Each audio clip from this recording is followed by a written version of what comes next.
Let's talk about the WNBA and the league's demise now that Caitlin Clark is no longer going to play this season. The WNBA and the Indiana Fever, Stephanie White, Amber Cox, all the way up and including, let's just keep it real, Kathy Engelbert, Adam Silver, the National Basketball Association, everybody that participated in the farce.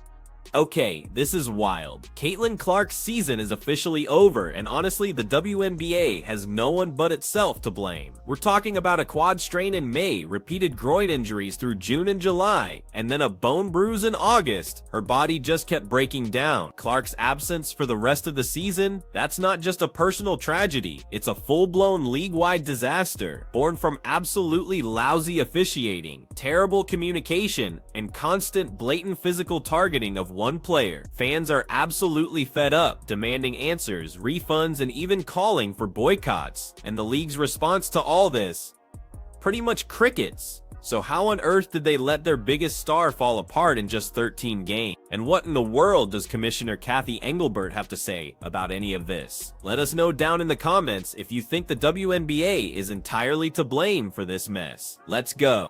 Caitlin Clark, out for the remainder of the 2025 season, something we all think we knew was coming after what Stephanie White said earlier today. We couldn't be too sure until we see it for ourselves. And with this announcement from the goat's mouth herself, Caitlin Clark won't be returning this season, nor if the Indiana Fever make the playoffs. Think about it. How many times did the refs just stare straight ahead while Clark got shoved into a screen, grabbed by the jersey, or flat out knocked off balance, then just pretended it never happened?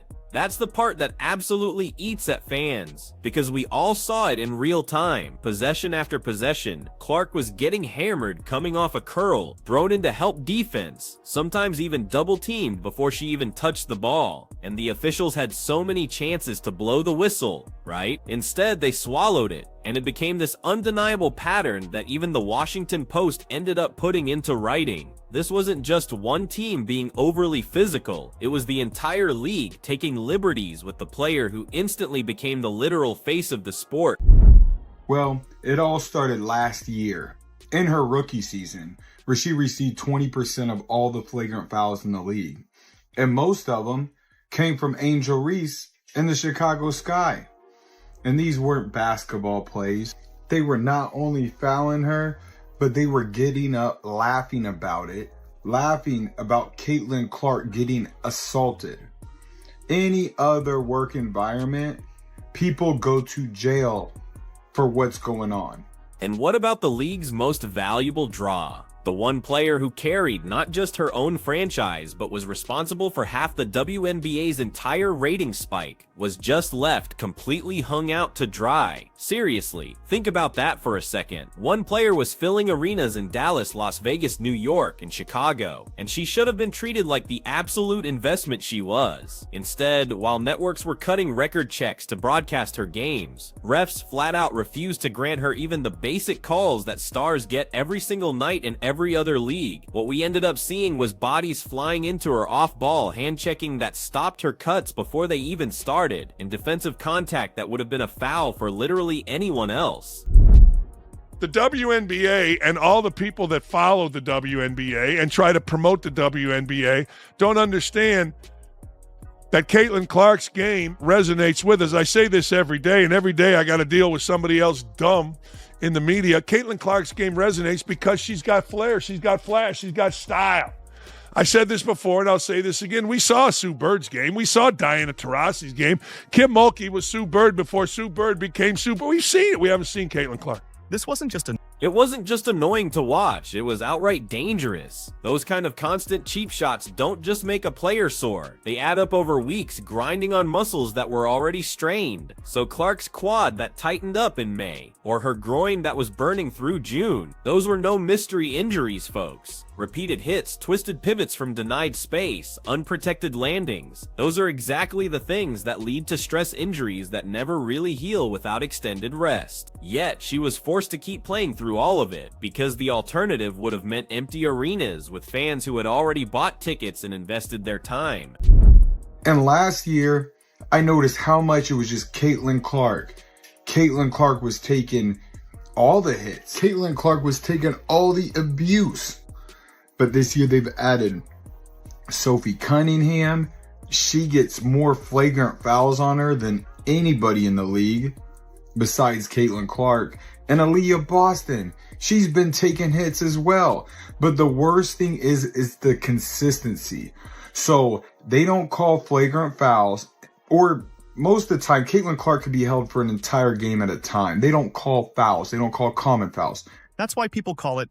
Honestly, just call it hypocrisy. The WNBA basically begged for headlines about record ticket sales, overflowing merchandise orders, and brand new sponsorship deals, all centered around Caitlin Clark's name. Yet, when it came to the simplest, most crucial job, protecting the very player responsible for all those payday checks, they wanted to act like she was just another newcomer. But let's be real, the reality is, she wasn't, and letting her get battered night after night didn't just compromise game results. It put the entire season, and frankly the league's future, in serious jeopardy. The folks that cover the NBA, these people that play in the NBA, these people that cover the NBA, there, I said these people, all of you, black, white, green, purple, why don't you understand a very simple thing? Her game is dynamic. Like Diana Taurasi was like a jackass to Caitlin Clark. Why? Her game is what people are drawn to. And then you go to the personality. Her game is different than any WNBA woman ever. And she wins, and she shoots from deep. It's no different than Steph Curry. I mean, sometimes you gotta see it to believe it, right? So what happens when your golden goose stops playing, or what happens when the league refuses to call fouls and the end result is your biggest star limping instead of running the floor? Well, now we know. The pure negligence from the referees didn't just tilt one box score, it laid the groundwork for Caitlin Clark's season-ending collapse, and the backlash that started on the court didn't stay there for long. It spread like wildfire. Was Caitlin Clark's sophomore season doomed from the very first preseason practice? It sure feels that way now. Go back to training camp in May. Reports already mentioned her quad tightening up, something most athletes would instantly rest to prevent further damage. Instead, she was rolled out as the centerpiece of every event, every practice session, every marketing push imaginable.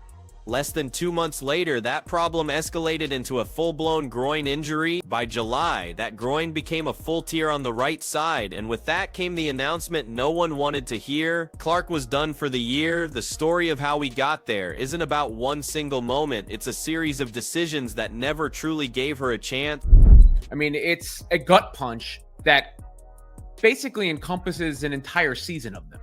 The Fever have lost so many players to injury, but obviously none bigger than Clark. And there was such a wait for this second season after her magnificent rookie season. And then, you know, the anticipation of her possibly coming back, only for that not to happen, takes a lot of air out of the room, obviously takes a lot of energy out of the fans, and is a devastating blow for not just the Fever and the WNBA. What's really frustrating is she never truly had a stretch of games where she was fully healthy. She was listed as day-to-day at least 3 separate times, and each time the word precautionary was attached, almost like it was supposed to be reassuring. But what precaution apparently means in the WNBA is having your #1 draw squeeze in limited treatment windows, tape up, and then head right back onto the court the very same weekend. It was honestly like watching someone try to run on one leg and being constantly told they were fine. Clark, a 2-time All-Star and the 2024 WNBA Rookie of the Year, has been sidelined suffering a right groin injury during the Fever's 87-77 win over the Connecticut Sun on July 15th. If you guys remember that game, Caitlin Clark put the team on her back in the winding minutes to give the Indiana Fever that lead. Clark also suffered a bone bruise at a later date during her recovery process. And that, my friends, is exactly where the mismanagement comes in. Anyone who's followed sports for even a minute knows that injuries compound if you don't let them heal properly. Pushing her through back-to-back games, incredibly heavy defensive attention, and relentless road travel so quickly didn't just risk setbacks, it pretty much guaranteed them. Her coaches had to know she looked limited. Her driving burst visibly slowed down, her cuts came up short, and you could see her grimacing through minutes she absolutely never should have logged. The medical staff's job was to protect her, even if Clark herself pushed to play, and they, without a doubt, failed her. Caitlin has worked so hard throughout this time, doing everything possible to recover and return to the court, but ultimately, time is not on our side, said Indiana Fever COO and GM Amber Cox. While we will continue working with Caitlin and provide her with every resource we have available, there is not enough time left in our season for her to safely return, and her long-term health and well-being remains our top priority. We are looking forward to having her back at full strength to start the 2026 season. Clark appeared in 13 games during the regular season, averaging 16.5 points, 8.8 assists, and 5 rebounds per game, while helping lead the team to the 2025 WNBA Commissioner's Cup title. Think about the hours she said she was putting in, just to get a shot at returning. Hours in the gym, tirelessly trying to strengthen everything around that injury, only to fall right back to square one again. Meanwhile, fans were absolutely bombarded with reports of probable return date, but inside the locker room, it was painfully obvious her body just wasn't responding like it needed to. The public was being strung along, kept on the hook, with stadiums advertising road matchups featuring Clark, and fans happily buying tickets hoping to see her. All along, she was nowhere near 100%, and that profound disconnect absolutely stings. And this is what Caitlin wrote. I had hoped to share a better update, but I will not be returning to play this season. I spent hours in the gym every day with the singular goal of getting back out there. Disappointed isn't a big enough word to describe how I am feeling. I want to thank everyone who had my back through all the uncertainty. This has been incredibly frustrating, but even in the bad, there is good. The way fans continue to show up for me in the Fever brought me so much joy and important perspective. I'm so proud of how this team has only gotten stronger through the adversity this year. Now it's time to close out the season and claim our spot in the playoffs.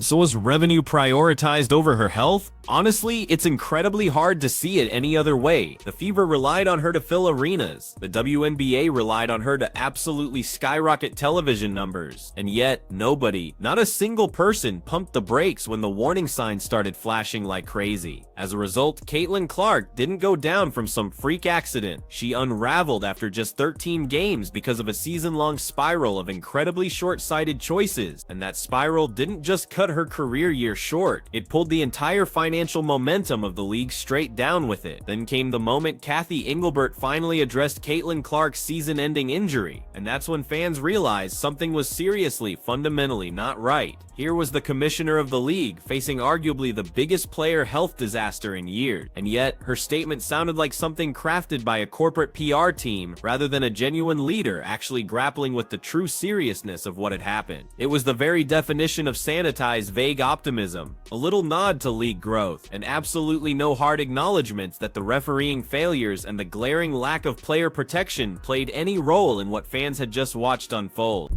This is on your head, Kathy Engelbert and the rest of the WNBA Players Association executive leadership who failed to hold officials and players accountable for the barbaric style of play the Fever and Caitlin Clark have had to endure this year. Kathy, resign. That disconnect is precisely what's so damning. Clark went from single-handedly carrying the weight of record ratings to sitting on the injury list for months. Instead of hearing a commissioner say, yes, mistakes were made and here's how we'll fix them, Engelbert chose to pivot straight back to the same tired talking points about expansion, revenue streams, and constructive dialogue. Now, that might look fine on a financial report, but fans, the actual lifeblood of the league, could see the much bigger problem. The very referees she employs had utterly failed to control repeated physical targeting, and rather than call them out or promise any real accountability, she just ignored it altogether. A bunch of players and coaches over the last few days have complained without being fine-worthy about officiating. I just want to see about your thoughts on if officiating is an issue and how it can be improved, because clearly there seems to be problems or a disconnect between what players and coaches feel and what officials are actually calling. What's even more insulting is when you realize how much Engelbert has highlighted league growth every single time a camera is on her. This growth was built entirely on Clark's back, while those very same referees were allowed to swallow their whistles as she absorbed shove after brutal shove. She was celebrating packed arenas in May and June, right? But by August, when those exact same arenas were filled with angry fans demanding refunds, she still wanted to talk profits instead of responsibility. To supporters who had just invested their hard-earned money, their precious time, and all their hope into the season, it honestly sounded like she was living in a completely parallel world. I know as a fan of sports for 60 years now, I know that, no one's ever happy with officiating. All sports deal with it, but we're working hard to make sure we're putting the best product out on the court, and our officiating then follows that. The backlash was immediate and fierce. On social media, even longtime WNBA diehards said Engelbert's stony silence on referee accountability proved the league simply didn't care about Clark's safety. Some fans used words like betrayal, others went straight to action, demanding refunds and posting proof of canceled ticket orders. What started as pure disappointment in Clark's injury quickly morphed into outright hostility toward league leadership. The commissioner had this massive window to truly connect with fans, openly admit the officiating problem, and promise real protection for all players moving forward. Instead, she delivered hollow corporate lines that only amplified the anger already brewing like a storm. They play against Breanna Stewart. She goes to the line 14 times. Asia Wilson goes to the line 13 times. And Aaliyah Boston can't play 20 minutes in a game without being on the bench in foul trouble. That's another problem that we're dealing with. But like I said, this year, it's not just Caitlin Clark. If you wear that Indiana Fever jersey, consider it done. The refs are not going to be fair, and they are going to cheat and do whatever it takes to do what the higher-ups say. Fans now universally see Engelbert as a symbol of a league where public relations matter far more than player health, where the star attraction is ruthlessly used as a marketing piece rather than safeguarded as a critical long-term investment. That devastating realization has hardened into a full-blown movement. Boycott talk isn't loose chatter anymore. It's organized, widely shared, and explicitly targeted at draining playoff attendance. Engelbert's hollow words didn't calm anything down. If anything, they lit the fire even higher, proving she was completely out of touch with the core problems eating away at her league. And once that disconnect took root, it paved the way for the panic that was about to slam directly into the league's bottom line. All it took was one injury announcement for the entire market to collapse. All-star tickets that were running over $200 in June plummeted to barely $60 overnight, and the resale sites were instantly flooded with people desperately trying to dump seats they had circled on their calendars for months. This wasn't just any All-Star weekend either. It was in Indiana, affectionately known as Clark City, the exact stage the league had hyped as her first incredible chance to truly shine on the national stage at home. That hype just disappeared in a matter of hours, leaving an event that suddenly felt incredibly hollow and lifeless. We've got Colin Cowherd saying, you know what? Guess what I didn't talk about on my show this year? The WNBA. Guess why? He just come out and said it yesterday. Because Caitlin Clark was not playing. That's why.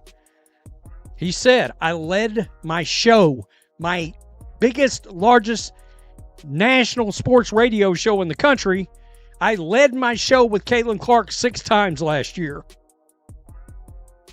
I mean, you don't lead a show with anybody unless they can draw. Fans who had spent huge amounts confidently expecting to see Clark competing in contests and being celebrated as the undeniable face of the league were now absolutely demanding refunds. And here's the kicker, it wasn't anger about the money as much as it was this gut-wrenching feeling that they'd been strung along with constant day-to-day labels while the people inside the league already knew her chances of returning were incredibly slim. When push finally came to shove, it looked less like bad luck and more like the league desperately trying to maximize every single dollar before the uncomfortable truth finally came out. That desperation, by the way, had already played out long before the injury announcement. The league had moved multiple Indiana Fever road games to bigger arenas because Clark's name sold them out instantly, right? Teams that normally played in front of 6,000 or 7,000 people were suddenly relocating to NBA-sized buildings, shamelessly promoting the matchup as a marquee attraction. Now those same venues were facing refund requests, upset fans in vast, empty rows of seats. A lot of people didn't even wait for the official news.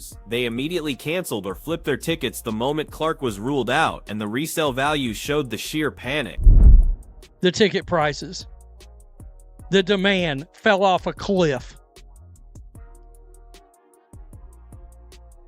And it's not just the on-court product that suffers without number 22, Caitlin Clark.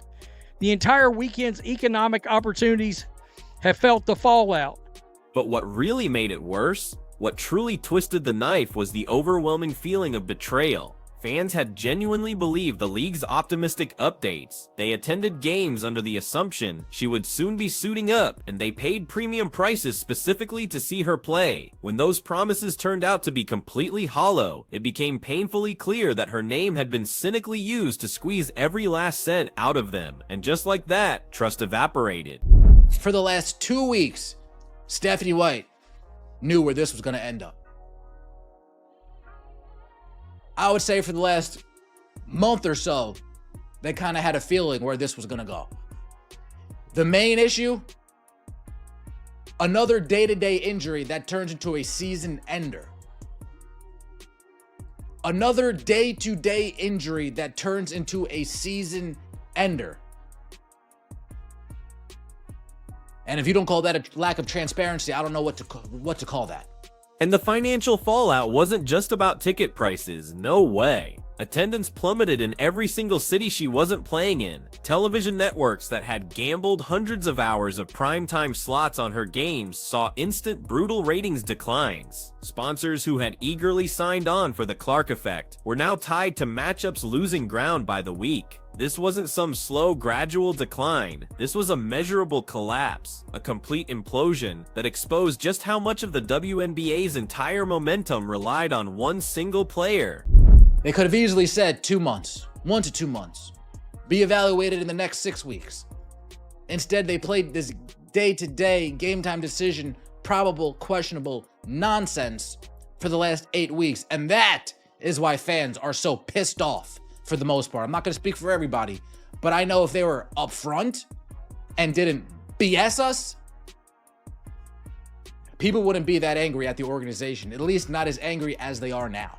The anger quickly boiled into action. Calls for boycotting playoff games spread like wildfire online. Fans vowed to leave arenas half empty, and the vibrant optimism of earlier months was completely replaced with raw, seething frustration. The league wasn't just out its biggest star, it was watching the very business model it banked on fold right in front of everyone's eyes. And that, my friends, raises the next crucial question. If the short-term future looks this unstable, what in the world does it mean going forward for Caitlin Clark herself, for the Indiana Fever, and for the WNBA as a whole? Caitlin Clark's season didn't just collapse because of a string of injuries. It collapsed because the league flat out refused to protect her, and in doing so, they completely broke the trust of the very fans who are keeping them alive. That's the real lasting damage here. Fans don't want hollow statements, they want real accountability, significantly better officiating, and a commissioner willing to genuinely stand up for her players. Without that, these boycotts are going to gut the playoffs before they even begin. Still, don't count the Fever out just yet. Kelsey Mitchell is competing hard every single night. Aaliyah Boston's leadership is growing immensely. Lexi Hull keeps grinding tirelessly. And don't you forget, Clark will come back stronger than ever in So let us know down in the comments below if you think the WNBA is truly to blame for this entire mess. Like this video, subscribe to the channel, and turn on all notifications so you never miss out on our next deep dive. Click the video on your screen right now, and we will see you in the next one.